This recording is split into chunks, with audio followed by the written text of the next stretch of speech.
As rochas se fenderam. Vamos ler mais uma vez. Eis que o véu do santuário se rasgou em duas partes, de alto a baixo. A terra tremeu e as rochas fenderam. Pai, esta é a tua palavra, foi lida e será ministrada aos nossos corações nessa noite de domingo. Obrigado, Pai, pela oportunidade de poder compartilhar a tua palavra. Oramos, Deus, para que através dela o teu Espírito Santo possa falar aos nossos corações, e que o teu nome, Deus, seja santificado em nossas vidas através da tua palavra nessa noite, em nome de Jesus. Amém. Pode se sentar, meu irmão. Nós não podemos perder a oportunidade de nascer do Senhor, trazermos à igreja alguns assuntos essenciais na nossa caminhada cristã nesse dia tão importante. Dia de ceia do Senhor, nós aprendemos no passado que era o dia que nós não faltávamos à igreja, né? Aliás, a igreja do passado não perdia culto de domingo, mas o culto de ceia, esse era inadmissível, né? Nós aprendemos no passado que se você estiver doente no dia de ceia, você vem ficar doente na igreja. Aliás, você vem tomar ceia, a ceia e te curar. Então, ceia é realmente um dia importante. Nós não podemos participar da ceia sem entender os princípios básicos da ceia. Ceia não é algo que nós apenas passamos a régua, comemos o pão, tomamos o vinho e voltamos para a nossa casa. Ceia não pode ser assim. Eu preciso tomar ceia de maneira consciente. Eu preciso estar consciente com esse ato tão importante, com esse gesto tão importante que nós vamos participar. Mesa da posta e a ceia, até para não passar batido, então é sempre importante nós trazermos aqui alguns assuntos relevantes à ceia do Senhor. Quando a gente chega aqui, e às vezes eu faço isso, né?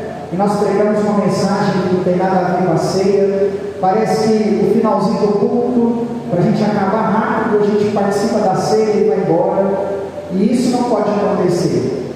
Nós precisamos estar conscientes quando nós vamos participar da ceia do Senhor. E um assunto importante para que nós possamos entender sobre a ceia do Senhor nessa noite de domingo, eu gostaria de falar sobre comunhão com Deus. Como que nós estamos precisando fortalecer a nossa comunhão com Deus? A ceia do Senhor, um dos seus significados, um de seus objetivos, é justamente apontar para nós a comunhão que nós temos com o Senhor por causa da morte e da ressurreição de Jesus. Quando nós lemos, e eu aconselho você talvez durante a semana, ou quando você estiver na sua leitura bíblica, fazer a leitura do livro aos Hebreus do Novo Testamento, nós vamos aprender no livro de Hebreus que antigamente no Antigo Testamento nós tínhamos tantos empecilhos para chegar até a presença do Senhor, para ter comunhão com Deus. Era uma dificuldade danada. O Antigo Testamento provava para o homem o quão difícil era chegar na presença do Senhor. Você tinha que ter um sacrifício, um animal tinha que morrer, né? Você tinha que se dirigir ao templo ou ao tabernáculo quando o pessoal estava no deserto. Você não entrava na casa do Senhor, você chegava no máximo no pátio, ficava do lado de fora. Um sacerdote, alguém separado dentro de uma linhagem sacerdotal da tribo de Levi, da família de Arão, pegava o seu sacrifício e adorava a Deus no seu lugar, porque o ser humano não podia por si só adentrar a presença de Deus e ter algum tipo de comunhão com o Senhor. Então era tudo muito difícil. Havia um ritual a ser praticado, havia um ritual estabelecido. Você apenas assistia a fumaça subindo do altar de sacrifícios ou do altar de incenso, ou então aguardava o sacerdote chegar do lado de fora do santo lugar e te fazer um sinal de que a sua oferta tinha sido apresentada. Então você voltava para a sua casa entendendo que alguém fez isso no seu lugar. A comunhão com Deus no Antigo Testamento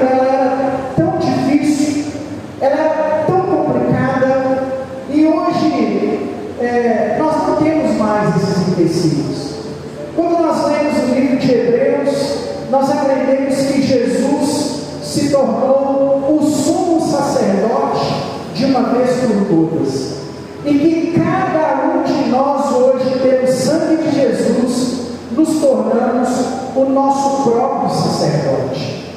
Não há mais mediadores entre você e Deus. Os empecilhos foram retirados.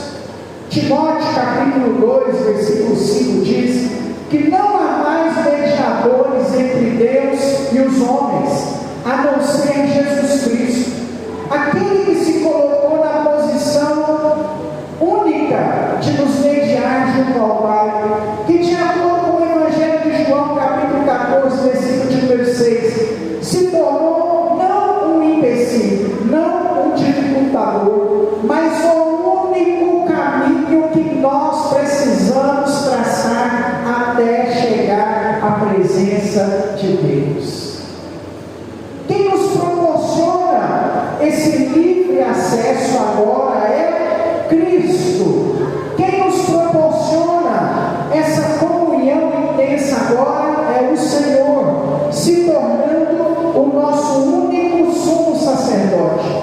Os empecilhos foram tirados. Estava no propósito de Deus tirar os empecilhos. Quando eu estava preparando esse texto para trazer aos irmãos, a impressão que eu tive é que havia pressa em Deus, né? Não que Deus estava ansioso lá no céu. Isso é uma antropopatia, quando a gente atribui um sentimento humano a Deus para entendermos melhor um determinado texto. A teologia chama de antropopatia, né?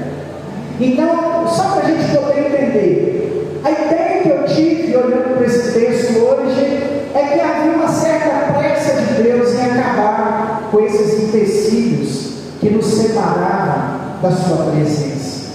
Eles foram necessários. A lei, na verdade, ela foi uma bênção.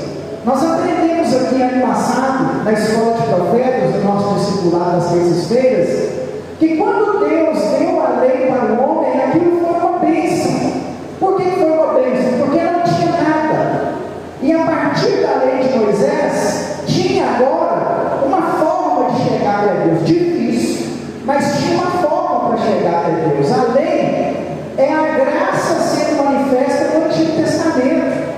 Se não tivesse a lei, os judeus não teriam possibilidade nenhuma de servir a Yahvé. Essa possibilidade só é aberta porque eles receberam de Moisés a lei, mas não era o que Deus queria para o ser humano de maneira geral.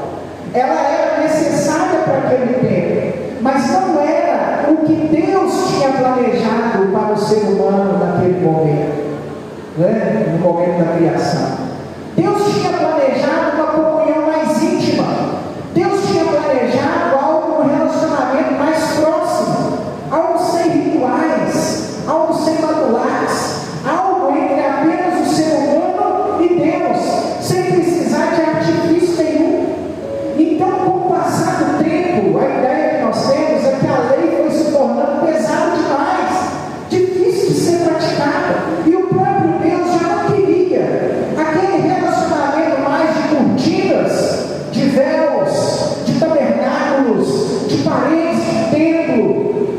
Até porque no período de Jesus, o templo erguido pelos romanos como presente aos judeus na era dos Macabeus era de mármore branco, com um pináculo altíssimo que dava para ser visto a 50 quilômetros de distância. Você já pensou? O templo construído em quase que formiga, um templo construído lá em Montes Partos, daqui de Lagoa da Prata, você via ele reduzido por causa da altura do pináculo e por ser branco, feito de mármore branco, dava para ser visto a 50 quilômetros de distância. Só que Deus não queria esse relacionamento de paredes, de cortinas, de véus, de separação. Eu digo que parece que Deus estava com pressa de pôr fim nessa distância, nessa barreira, porque quando Jesus dá o seu último suspiro, dizendo está consumado, o véu do templo se rasgou de alto a baixo. Eu quero viajar um irmãos, foi o que eu fiz para preparar esse texto. O derramar do Espírito sobre toda a carne, nós falamos muito isso aqui no último mês, aconteceu 120 dias depois da crucificação, se eu não me engano, ou é 80 ou é 120, talvez eu vou errar o cálculo aqui. 120 dias depois da crucificação, os apóstolos reunidos no cenáculo do templo, uma glória, algo como o som de um vento impetuoso encheu aquele lugar e apareceram línguas como de fogo repartida entre os 120 irmãos que estavam reunidos no dia de Pentecostes. O derramado do Espírito, ou seja, a concretização da separação da presença de Deus e do homem, só se concretizou 120 dias depois. Quando o véu do templo se rasgou, Jesus só ressuscitaria, ou seja, completaria a obra de salvação ao terceiro dia. Eu tenho para mim que era para esse véu do templo se rasgar, ou na hora que Jesus ressuscitasse, houve um estrondo, saiu do túmulo, rasgou o véu, a obra estava cumprida. Porque não há obra de salvação restituída e cumprida, não há obra de salvação sem ressurreição. Tanto que houve um pânico no coração dos discípulos quando Jesus morreu. Eles inclusive perderam a esperança de que ele ressuscitaria e pairou aquele sentimento de derrota. Morreu, acabou, já era. Pairou aquele sentimento de derrota, aquela desilusão. Porque não há obra de salvação sem ressurreição. Se o véu do templo se rasgasse quando Jesus ressuscitasse, pelo menos a obra, entre aspas, estaria completa. Mas o véu do templo se rasga no momento que Jesus morre. Sabe como que eu vejo isso? Um Deus com pressa em se relacionar. Eu vou rasgar isso agora. Acabou, já matou. Eu sei que Deus, nosso infinito sabedoria, claro. Jesus vai ressuscitar, então eu já vou adiantar esse processo. Eu vou rasgar o véu do templo agora. O sentimento que eu tenho aqui com os meus botões é de que Deus estava com pressa em acabar com aquele ritual, com aquele batular, com aquele sacrifício, com todas aquelas coisas que o ser humano dependia para chegar até a sua presença e tivesse então um livre acesso, uma comunhão plena, espiritual com ele a partir daquele momento. Quando nós participamos da ceia, é isso que nós estamos celebrando. Quando nós comemos juntos o pão, há dois significados quando nós comemos juntos o pão. O primeiro significado de ao comermos juntos o pão é a nossa comunhão enquanto igreja. Estamos juntos, unidos, reunidos, enquanto corpo de Cristo, esperando o Senhor voltar, congregando na sua presença, servindo a Ele com alegria. O segundo, quando nós participamos desse pão, é justamente lembrar que aquele véu do templo foi rasgado e nós estamos em comunhão com o Pai. Eu não sei porque ao longo dos séculos o vinho acaba se destacando na ceia, né? A gente tem, parece que o vinho como o mais importante. Ao longo da história do cristianismo, o vinho se tornou tão importante que, por exemplo, dentro de religiões como o catolicismo romano ou o testemunho de Jeová, o povo, a igreja, não participa do vinho. Só o líder participa do vinho. Só o padre toma do vinho. Quando eu fui testemunho de Jeová, só o ancião tomava do vinho. Hoje eu não sei, porque mudou, né? Eu fui testemunho de Jeová em 1900 e bolinha, né? Eu dei uns 30 anos aqui atrás, então muita coisa mudou. Quando eu era testemunho de Jeová, só ia acessar os 144 mil, já mudaram isso aí, né? Passou de 144 mil, a doutrina ficou falha. Então, o vinho se tornou tão importante que apenas o líder participaria por ter vida dedicada e consagrada a Deus. Você sabia disso? O catolicismo entende que só o padre toma do vinho e os fiéis não, porque o padre estaria mantendo vida íntegra e reta e seria o único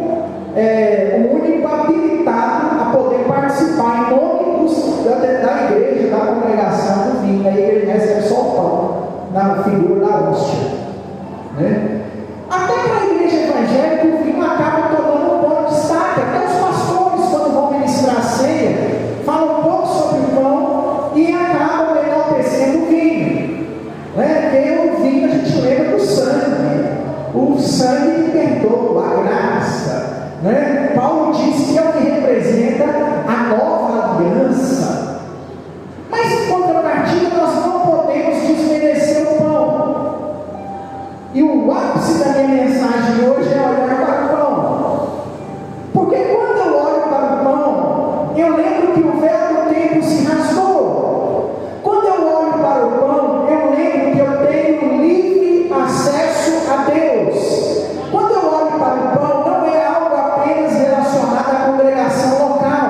Quando eu olho para o pão, eu me lembro que eu posso ter comunhão com Deus sem impedimentos.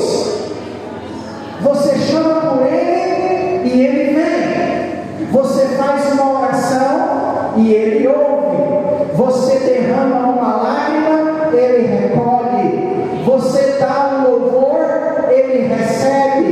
Não precisa de mais ninguém intermediar isso por você. Quando eu participo do pão, eu me lembro que onde há 2 ou 3 reunidos em nome dele, ali Ele está. Quando eu como do pão, eu me lembro que Deus está aqui, sem impedimentos, onde nada nos separa do seu amor, onde não há barreiras, onde em meio a um bando de pecadores, Ele olha com um olhar de misericórdia, e mesmo nós, sem merecermos, Ele está aqui, e não há mais impedimentos, mesmo não sendo merecedores, mesmo sendo pecadores. O seu sangue, que é o da nova aliança, nos garante a sua misericórdia e nos garante que Ele está aqui. E Ele não está apenas aqui, Ele está dentro do seu quarto quando você entra e fecha a porta. E Ele não está apenas dentro do seu quarto. Nós aprendemos aqui semana passada que Ele veio fazer morada em nós. Ele está perto de nós quando oramos, e é o pão que simboliza tudo isso. O pão simboliza que não há mais barreiras em nosso ser que nos separam do amor de Cristo Jesus. Há comunhão para nós podemos ter comunhão com Deus. É tão bom quando praticamos a comunhão com alguém, valorizamos tanto a comunhão com algumas pessoas, não é assim? Quando você tem lá um amigo, alguém que você gosta, alguém que você estima, o que você faz? Você faz um almoço, você chama na sua casa, você chama para dividir churrasco, você vai para a roça junto, não é? É importante que tenhamos amigos assim, né? Alguém que você divide lá a salada, né? Eu já vi entre alguns amigos acontecer assim. Teve uma vez até uns irmãos aqui da igreja que chamaram, né? Os irmãos se reúnem lá, fazem um café, cada um leva uma coisa, monta lá uma mesa bacana, outra hora vai para um churrasco, cada um leva meio quilo de carne. É tão bom quando nós temos comunhão com alguém. Nós às vezes temos tanta comunhão com o nosso colega de trabalho, com os nossos amigos. Imagine agora poder criar uma comunhão, um relacionamento íntegro com Deus, com o seu Criador. Você consegue pensar na grandeza disso?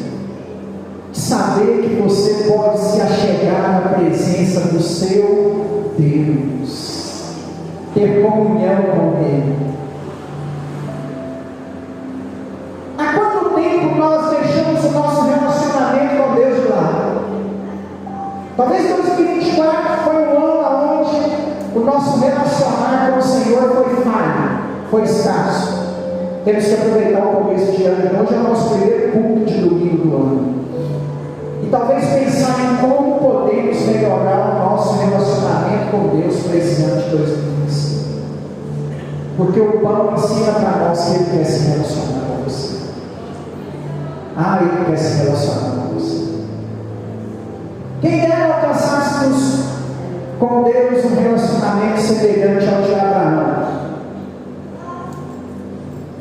que o texto bíblico diz, Moisés no seu relato, Deus conversava com Abraão como quem conversa com um amigo. Isso que é intimidade. Essa é a intimidade que eu gostaria de alcançar com o Senhor, de relacionar com o Senhor como eu me relaciono à vontade com um amigo. Dependendo do relacionamento de amizade, dá até para escandalizar de tanta liberdade, né? Você já quando você tem um amigo, você chega, bate nas costas e fala, e aí? Né? Como diz a gíria dos adolescentes aí fora, e aí, Balão? Como é que você está? Mas era assim, essa liberdade que Abraão tinha com Deus, a liberdade de um amigo. Irmãos, tem hora que a igreja, eu não estou falando que a gente tem que usar de frases chulas para falar com o Senhor, não é isso? Foi só um exemplo. Mas tem hora que a igreja não compreendeu o nível de intimidade que você pode ter com Deus. Nós ainda estamos pensando que para ter intimidade com Deus, nós precisamos de um monte de rituais. Nós construímos um monte de barreiras. Queremos utilizar de palavras que não sabemos o seu significado. Vamos orar a Deus e falamos, Senhor, magnífico, excelso, soberano, supremo, enaltecido, Senhor dos exércitos, sem entender uma palavra daquilo que nós falamos. Não é esse o nível de relacionamento que o pão traz para a gente. O relacionamento que o véu do tempo propôs para a gente se rasgando é um relacionamento íntimo. Eu tive aula de biologia no seminário com o finado Adilson Umbelino, pastor Adilson Umbelino, foi reitor do STEP do CEDENJ, muitos anos, alguém de renome da teologia batista nacional no Brasil. Eu gostava da colocação do pastor Adilson, falando sobre a ceia do Senhor, sobre o véu do tempo se rasgar.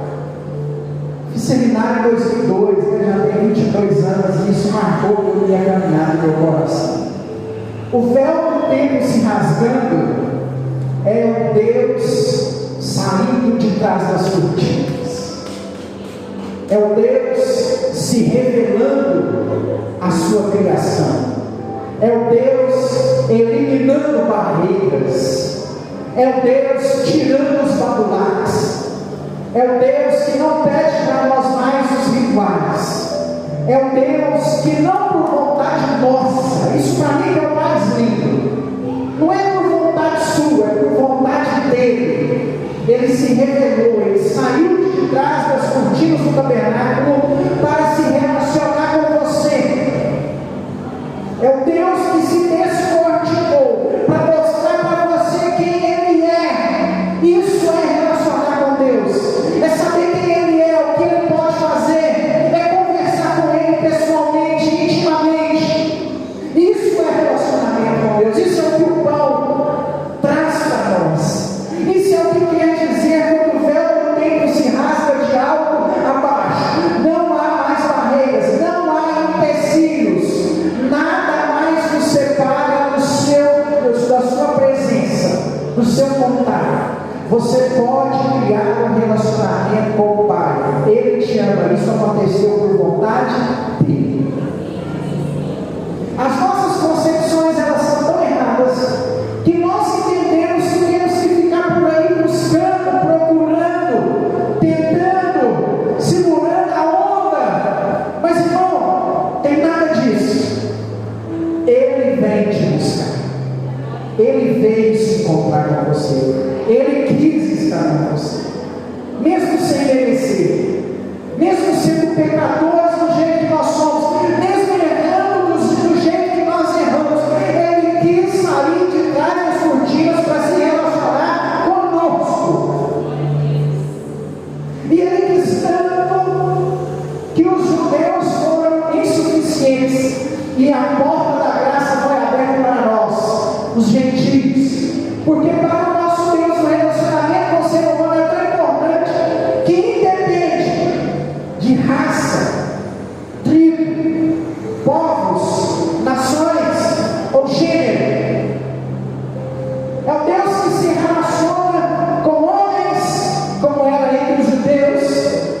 90% das vezes o relacionamento de Deus na história velha testamentária é com homens. E quando Deus sai de trás das cortinas, agora não é só com homens mais.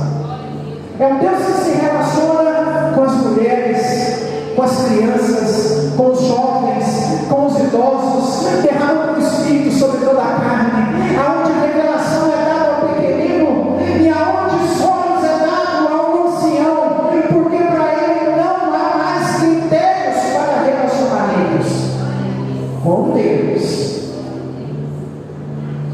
Deus que rompeu as barreiras do machismo do Antigo Testamento para se relacionar com o Criador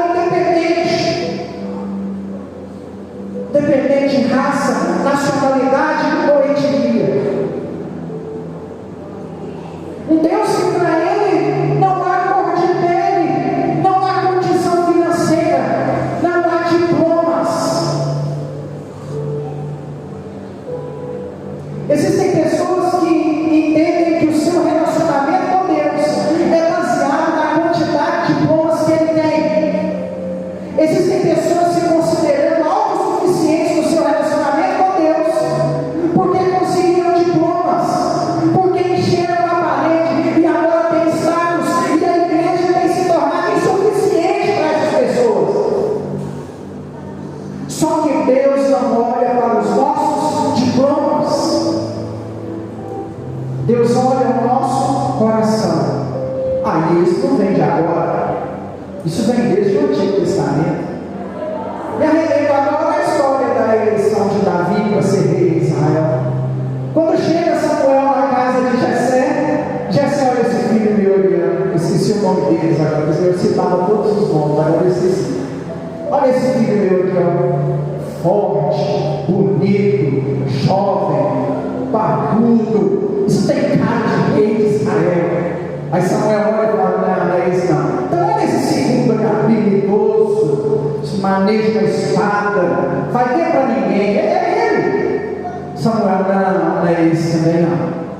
E vai passando 7 dias. E Samuel coça a cabeça e fala assim: mas não é possível. Deus falou que o próximo rei de Israel está na sua casa. Você não tem mais nenhum filho aí escondido. Você não tem um bastardo, assim, não, um meio filho. Aí o Jessé pensa assim: tem. É isso mesmo que eu estou te falando. Uma vez eu traí minha esposa, nasceu um menino, e eu não criei ele, não, ele cuida das ovelhas lá.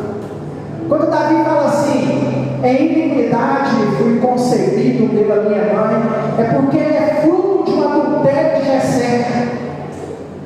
Filho bastardo, o pai mal reconhecia, sabe-se lá cadê a mãe, se a mãe não era uma prostituta de uma casa de prostituição, ou se ela simplesmente abandonou o menino com ele. Fato é que o menino não era bem visto dentro de casa, e ficava no pasto, nem sequer era apresentado como filho, só é colocado diante de Samuel depois da insistência.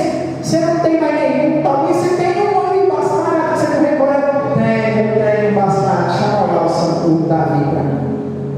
Na hora que o menino chega, franzinho, feio, cara cheio de sardo, aparência nenhuma de rei, Samuel olha e fala assim: é isso.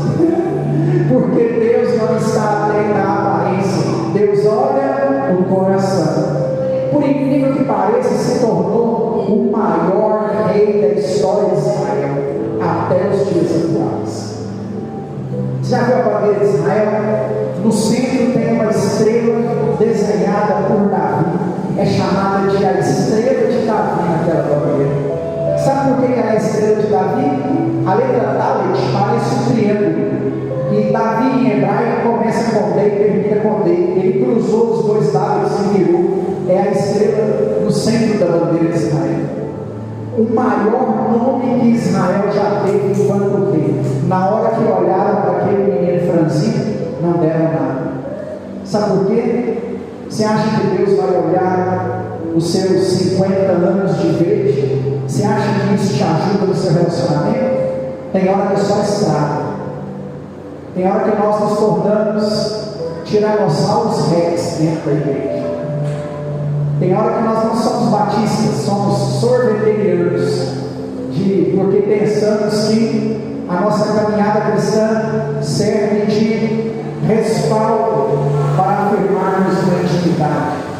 E esquecemos que para Deus a história não vai contar muito nesse sentido.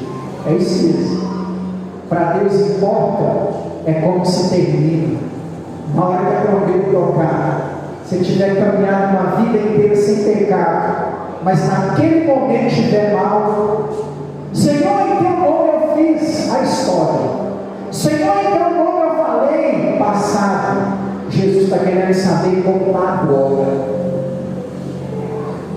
Nossos diplomas não são respaldos. Não adianta eu chegar lá no dia do céu e falar assim: ó, Senhor, está aqui, bacharel em teologia ministerial, tentar dar uma carteirada em Deus, não adiantar nada. Está aqui, Senhor, o capelão pela UCEBRAS, a maior instituição de capelania do Brasil, primeiro, né? Essa carteirada aí vai adiantar nada. Deus vai querer saber como está o meu coração, essa intimidade. Como que está a sua intimidade com Deus, seu relacionamento?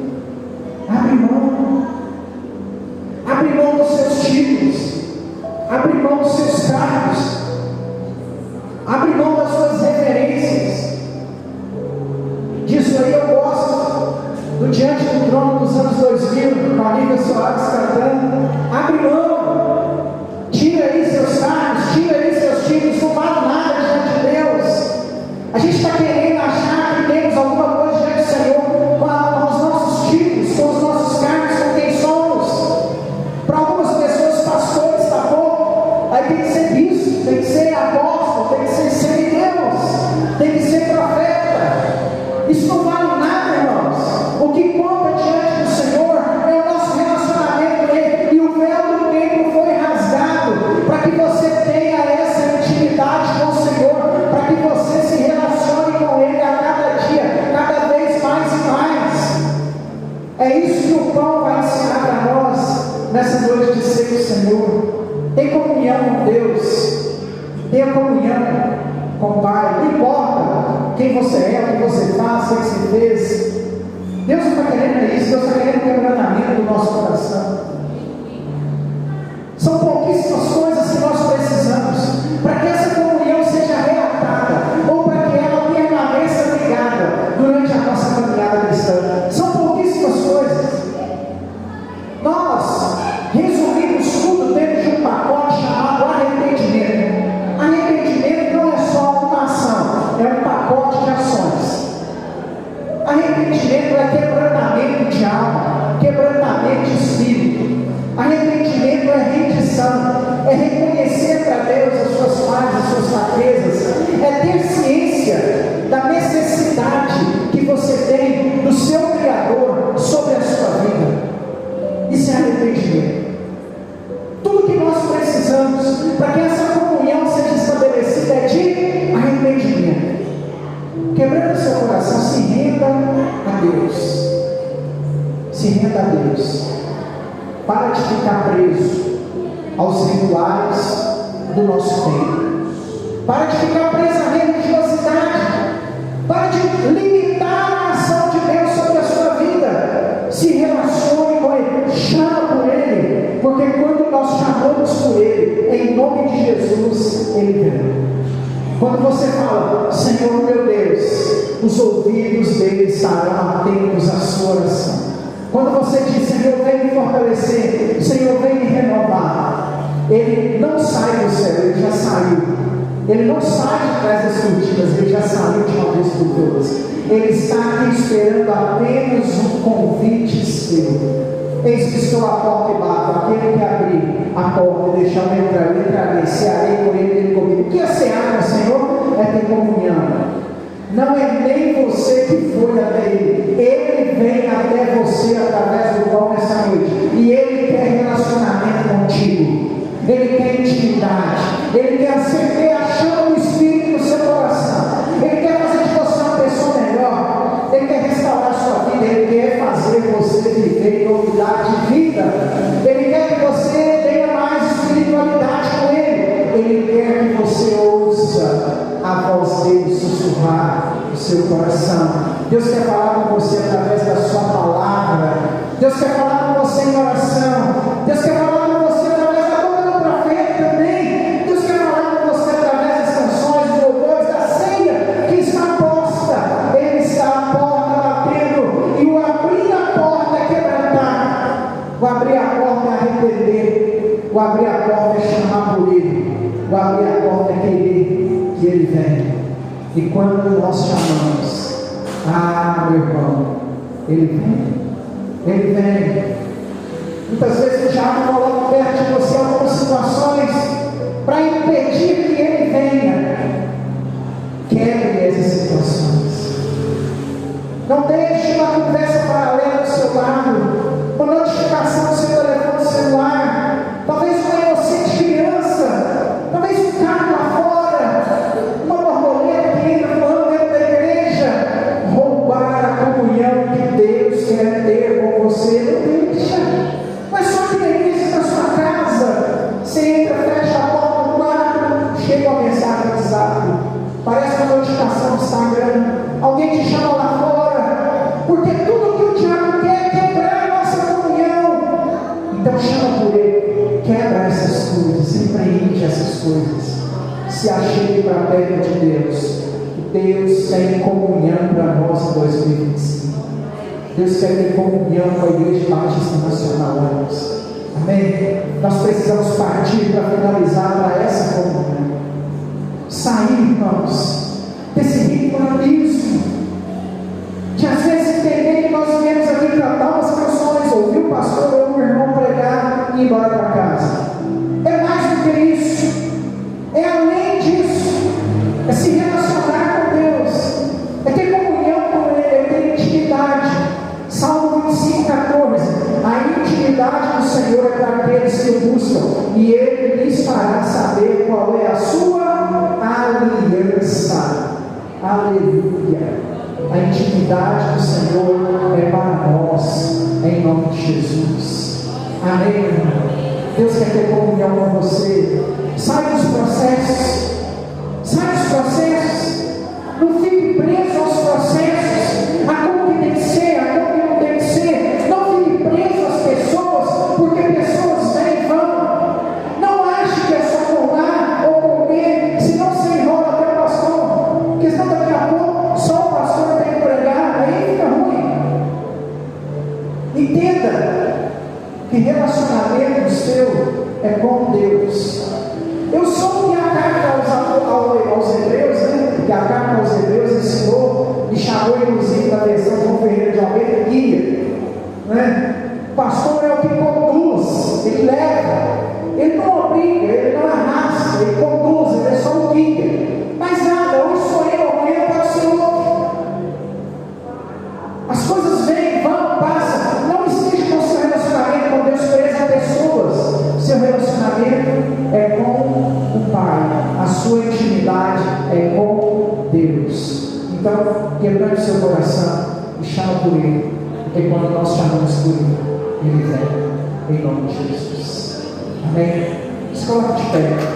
Aplauda o Senhor. Aleluia. Se coloque de pé. Vamos orar.